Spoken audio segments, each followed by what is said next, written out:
The Omen, a 1976 horror film directed by Richard Donner, stands as a cinematic work renowned not just for its dark, foreboding narrative, but also for the series of alarming and tragic events that appeared to shadow its production and those involved with it. This collection of incidents has fueled discussions about a supposed curse, intertwining the film's legacy with a blend of real-life drama and unsettling coincidences. Background: the movie revolves around Damien, a child who is suggested to be the Antichrist. The very theme of the film, dealing with the supernatural and the biblical end times, created an intense atmosphere even before production began. Pre-production and production events. Gregory Peck's plane incident. The series of ominous events began even before the filming started. Gregory Peck, the film's leading actor, was flying to London when his plane was struck by lightning.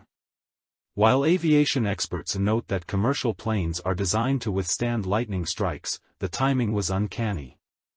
Producer and executive's flight, Mace Neufeld, the executive producer, also experienced a similar frightening event when his plane was struck by lightning on his way to the film's location.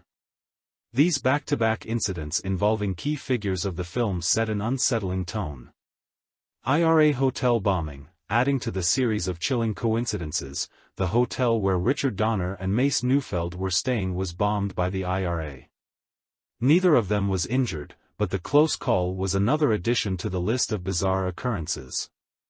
Rottweiler attack. During the production, a scene involving trained Rottweilers turned dangerous when the animals, supposed to be acting, unexpectedly attacked the stuntman, breaking through the protective gear and injuring him. This incident exacerbated the already growing concerns among the crew. Post-production events. John Richardson's accident. Perhaps the most notorious and haunting of these incidents is that involving special effects consultant John Richardson. After working on a particularly gruesome decapitation scene in The Omen, Richardson was involved in a severe car accident while in the Netherlands. His assistant, Liz Moore, was killed in the crash in a manner eerily reminiscent of the scene Richardson had orchestrated. Further deepening the eeriness, according to popular but unconfirmed legend, a road sign near the accident site pointed to a town called Omen, located 66.6 kilometers away, evoking the number of the beast associated with the Antichrist in Christian lore.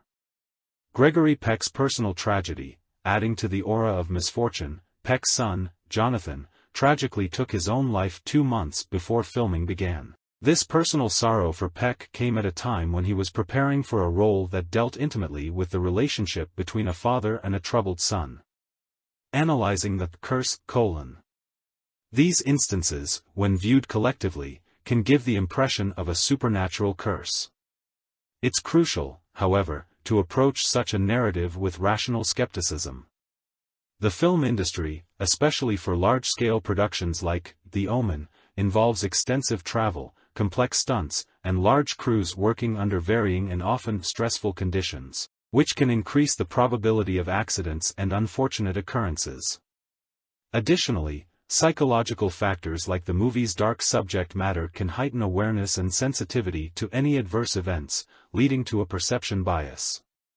The human propensity for pattern recognition and narrative creation often leads to the association of unrelated events through a compelling storyline, in this case, the idea of a movie about the Antichrist being shadowed by misfortune. While this makes for an intriguing legend, it's more likely a series of tragic coincidences rather than any malevolent supernatural influence. Conclusion. The legacy of The Omen is thus as much rooted in these real-world occurrences as in its cinematic horror. The movie's impact is amplified by these events, blurring the lines between its fictional narrative and real-life tragedies. It's a poignant reminder of how life can sometimes imitate art in the most unexpected and tragic ways, and how these occurrences can weave themselves into the cultural and historical fabric of a film, giving it a legacy that transcends its on-screen story.